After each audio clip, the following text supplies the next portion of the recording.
Assalamualaikum warahmatullahi wabarakatuh. Bagaimana kabarnya hari ini teman-teman? Alhamdulillah, luar biasa, bersemangat, yes! Hari ini kita akan belajar mata pelajaran tematik bersama Kak Najah. Kali ini kita masuk pada pembelajaran tema 6 subtema 1, yaitu lingkungan rumahku. Kita mulai pembelajaran pertama ya. Pembelajaran Bahasa Indonesia KD 3.8. Pada pembahasan hari ini kita akan belajar tentang mengenal ungkapan petunjuk. Masih ingat kalimat petunjuk? Atau kalian sudah tahu apa kalimat petunjuk? Kalimat petunjuk adalah kalimat yang digunakan untuk memberitahu cara melakukan sesuatu. Ciri-ciri kalimat atau ungkapan petunjuk antara lain: 1. Disusun secara urut. 2. Menggunakan kalimat perintah halus. 3. Bahasanya jelas dan mudah dipahami. 4. Ungkapan petunjuk bernada perintah. Masih ingat kalimat perintah? Iya, kalimat perintah digunakan ketika kita ingin menyuruh seseorang melakukan sesuatu. Dan ungkapan perintah harus atau sebaiknya kita ucapkan dengan nada atau kata-kata yang sopan. Berikut adalah contoh ungkapan petunjuk cara mengepel lantai. 1. Siapkan ember, kain pel, dan cairan pembersih lantai. 2. Isilah ember dengan air. 3. Tuangkan cairan pembersih secukupnya. 4. Masukkan kain pel ke dalam ember berisi air dan cairan pembersih. 5. Peras kain pel. 6. Gosokkan kain pel di atas permukaan lantai yang kotor. Nah teman-teman, itu adalah contoh ungkapan petunjuk. Kalian bisa belajar membuat ungkapan kalimat petunjuk yang lain.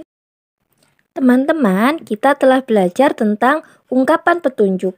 Sekarang kita akan belajar tentang menanggapi ungkapan petunjuk. Setelah kita diberi petunjuk, kita dapat memberikan tanggapan. Ucapkanlah tanggapanmu secara santun.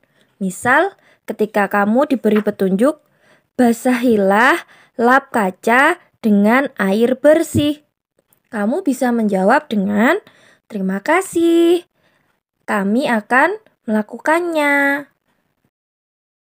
Teman, tadi adalah pembelajaran kita Bahasa Indonesia hari ini. Selanjutnya kita akan belajar PPKN KD 3.2. Kita akan belajar tentang mengenal aturan menjaga kebersihan rumah. Rumah adalah tempat tinggal kita bersama keluarga. Rumah yang sehat membuat kita nyaman. Rumah yang sehat adalah rumah yang bersih dan rapi. Kebersihan rumah tanggung jawab semua anggota keluarga. Ada aturan dalam menjaga kebersihan rumah. Aturan tersebut harus dipatuhi.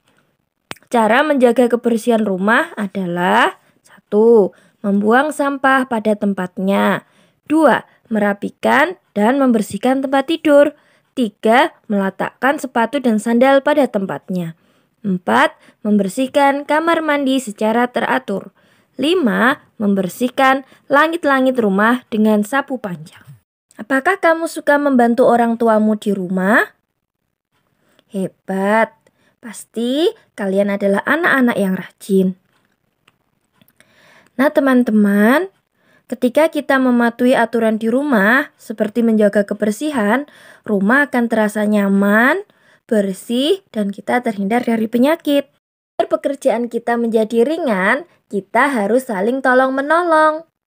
Misalnya, kita membantu ibu dalam membersihkan rumah. Nah teman-teman, ini adalah pembelajaran kita hari ini PPKN. Selanjutnya kita akan belajar matematika. Matematika KD 3.4. Hari ini kita belajar tentang pengurangan tanpa meminjam dengan cara bersusun panjang. Langkah-langkah menyelesaikan pengurangan dengan cara bersusun panjang yaitu adalah 1. Kita uraikan setiap bilangan menurut nilai tempatnya, yaitu mana yang satuan, mana yang puluhan. Lalu 2. Kurangi bilangan pada setiap nilai tempat. 3. Jumlahkan kembali hasilnya untuk mendapat hasil akhir. Kita beri contoh ya. 35 sama dengan 30-an ditambah 5 satuan. 24 sama dengan 20-an ditambah 4 satuan. Kita tarik garis di bawahnya, lalu kita kurangi. Jangan lupa tanda kurangnya ya teman-teman. Nah, kita kurangi dulu dari yang paling belakang. Dari satuan.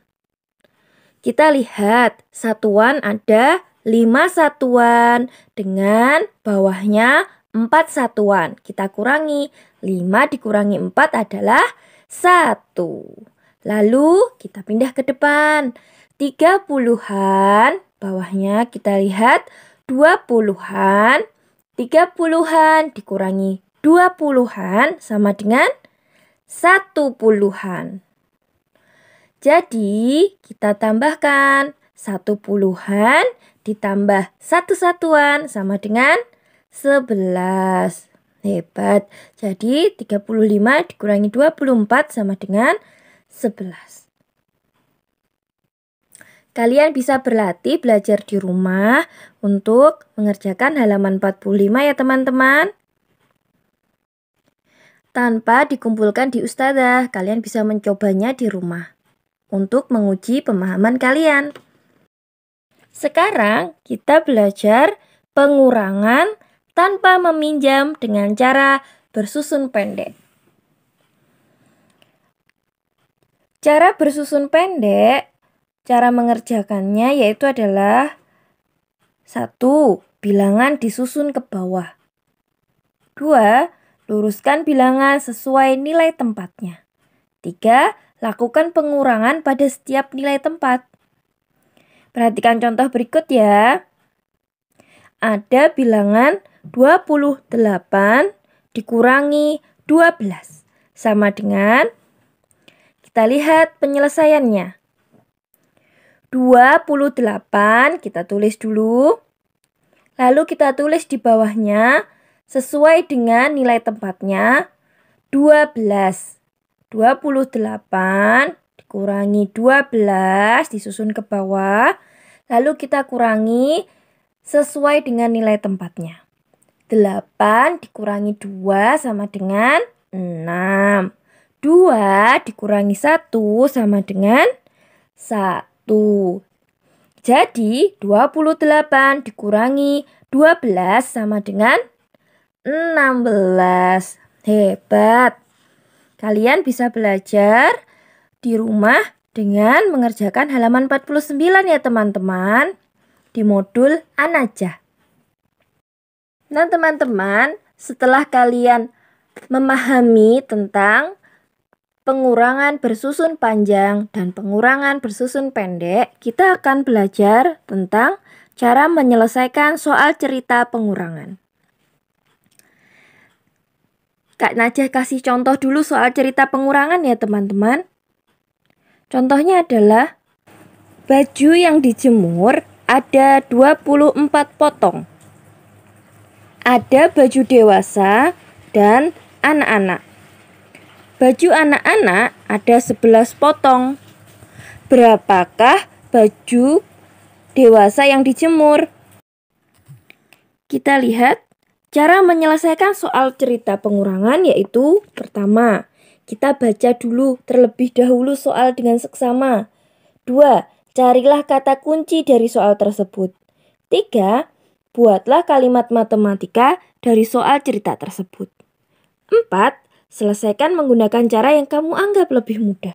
Penyelesaiannya adalah kalimat matematika dari soal tersebut adalah 24 dikurangi 11 sama dengan, kita menyelesaikan dengan bersusun pendek. 24 kita tulis, lalu bawahnya 11 kita susun sesuai dengan nilai tempatnya.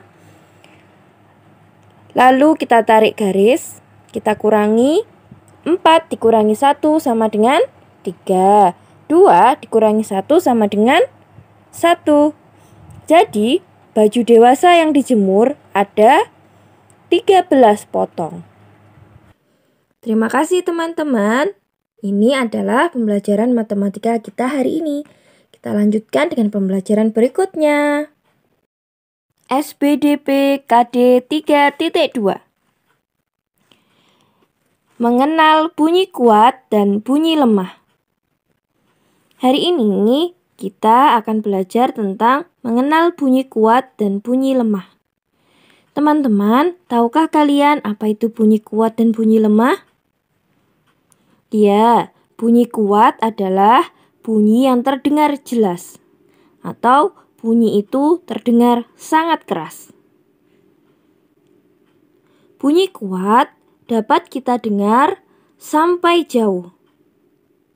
Lalu, bunyi lemah adalah bunyi yang terdengar tidak jelas, atau kita hanya mendengarnya sangat pelan. Contoh bunyi kuat yaitu adalah bunyi halilintar, bunyi orang berteriak. Contoh bunyi lemah adalah bunyi orang berbisik, atau bunyi detik jam dinding. Bunyi kuat dan bunyi lemah dapat kita gunakan ketika kita bernyanyi. Kita dapat menggunakan tepuk tangan untuk membedakannya. Tepukan kuat untuk bunyi kuat, tepukan lemah untuk bunyi lemah. Kita dapat membedakan bunyi kuat dan bunyi lemah dengan alat musik ritmis. Masih ingatkah alat musik ritmis? Ya, alat musik ritmis adalah alat musik yang tidak dapat membunyikan nada-nada. Alat musik ritmis hanya dimainkan sebagai pengiring irama atau pengatur tempo lagu. Contoh alat musik ritmis yaitu adalah rebana, marakas. Seperti itu. Rebana dimainkan dengan cara ditepuk. Jadi ketika kita ingin bunyi kuat, kita tepuk rebana dengan keras. Ketika kita ingin bunyi lemah, kita tepuk rebana dengan pelan. Saat kita memainkan marakas, ketika kita ingin bunyi kuat, kita akan menggoyangkan marakas dengan kuat. Ketika kita ingin membunyikan marakas dengan bunyi lemah, kita goyangkan marakas juga dengan lemah atau dengan pelan. Itu tadi adalah pembelajaran SPDP kita hari ini. Kita lanjutkan pembelajaran berikutnya. PJOK KD 3.5. Hari ini kita akan belajar tentang gerakan dasar dalam senam lantai. Kalian tahu apa itu senam lantai? Senam lantai adalah senam yang dilakukan di atas matras. Gerakan dalam senam lantai sangat beragam. Kali ini kita akan mempelajari tentang gerakan guling ke samping. Gerakan berguling artinya berguling atau berputar. Kita bisa guling ke samping kanan, ataupun ke samping kiri. Cara melakukannya yaitu adalah 1. Posisi awal terlentang di atas matras. 2. Miringkan tubuhmu ke sebelah kanan. Lalu gulingkan tubuhmu. Lakukan dengan arah sebaliknya, yaitu ke arah kiri. Lakukan dalam beberapa kali hitungan. Nah, Bukan hanya berguling ke samping kiri dan kanan, kita juga bisa menggunakan gerakan guling ke depan dan guling ke belakang. Masih sama, kita menggunakan matras agar saat kita berguling, tubuh kita tidak cedera. Berikut adalah contoh gerakan berguling ke depan dan contoh gerakan berguling ke belakang.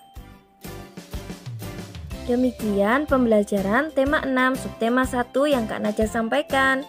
Tetap semangat belajar dan jaga kesehatan ya teman-teman. Kurang lebihnya Kak Naja mohon maaf. Wassalamualaikum warahmatullahi wabarakatuh.